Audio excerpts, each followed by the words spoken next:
I'm Erica. Even though David had done nothing wrong, Saul refused to give up pursuing him.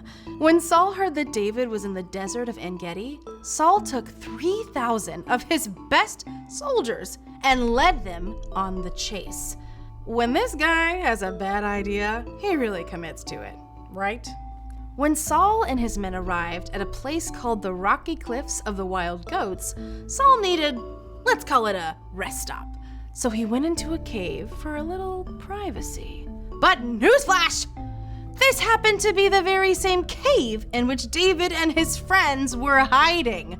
From the darkness of the cave, David could see Saul, but Saul couldn't see him.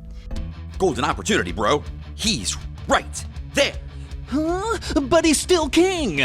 Hey, didn't God say, I will hand your enemy over to you? Then you can deal with him as you want to.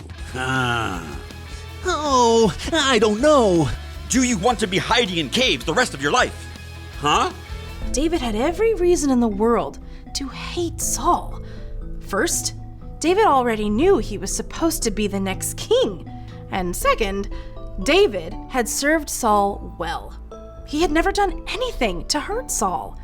And yet Saul was determined to kill him.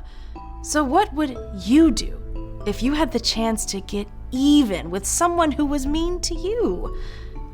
Here's what happened. Ever so slowly, David crawled towards Saul. He was careful not to make a sound. David inched his way forward until he was 20 feet away, 10 feet away. Saul had no idea his enemy was right behind him. David chose not to hurt Saul. Instead, he simply cut off a piece of Saul's robe as proof that he could have hurt Saul. But when Saul left the cave, David felt sorry for even that one small act against Saul. He followed Saul out of the cave and called out, King Saul, my master, why do you listen when men say David is trying to harm you? Saul turned around. He must have been completely shocked. Look at this piece of your robe. I cut off the corner, but I didn't kill you. Who do you think you're chasing? I'm no one important.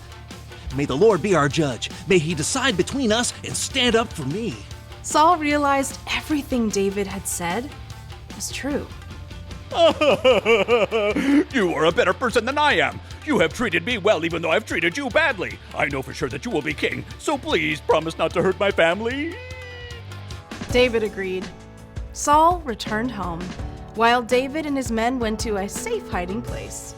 Even though Saul was still his enemy, David had peace, knowing he had chosen to stop and trust God, instead of taking payback into his own hands.